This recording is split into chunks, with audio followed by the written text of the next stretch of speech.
One of the dangers of the teaching of Christian perfection or entire sanctification is that it might be thought that once you have it for good. But Wesley spoke about how some people lost this perfected state of heart. Listen to his words from the same book we've been quoting from all week, A Plain Account of Christian Perfection. Can those who are perfect fall from their perfection?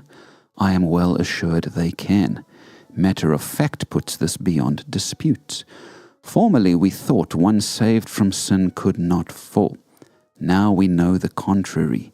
We are surrounded with instances of those who had experienced the pure love of God, but have now lost it. And Wesley goes on in the book to speak about John Fletcher, a man whom he held in high regard as the holiest of people, who went through a long period where he would receive this perfect love and then lose it, and then receive it and then lose it.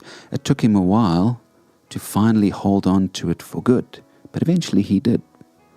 You see, friends, while God's sanctifying grace changes your heart and inclines you towards God rather than yourself, this doesn't mean that you don't feel tempted anymore.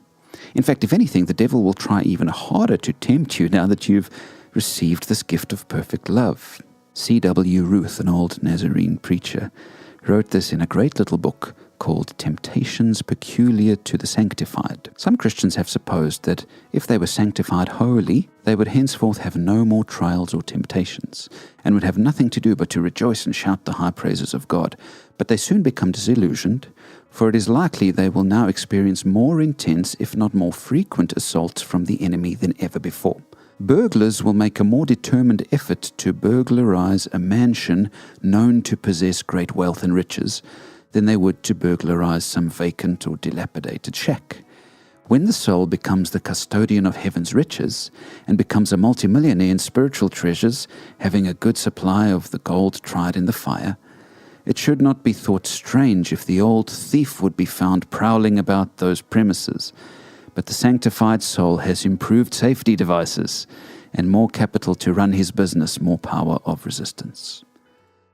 So if you are walking in holiness, having received God's perfecting grace, don't be afraid if the enemy comes even harder at you to try and get to the riches within you. Scripture is full of warnings about such things. Paul wrote, "Be on your guard, stand firm in the faith, be courageous, be strong, do everything in love." 1 Corinthians 6:13-14. Just the other day, around the table with some Nazarene minister friends, we were sharing about how temptation never leaves. Oh, we have the ability to say no when our hearts are sanctified. Paul said that God's grace teaches us to say no to ungodliness and worldly passions, and to live self-controlled, upright, and godly lives in this present age. That's Titus 2, verse 12. So we can do it, but we have to be on guard, watchful, careful, and we have to keep believing that His perfect love will help us overcome.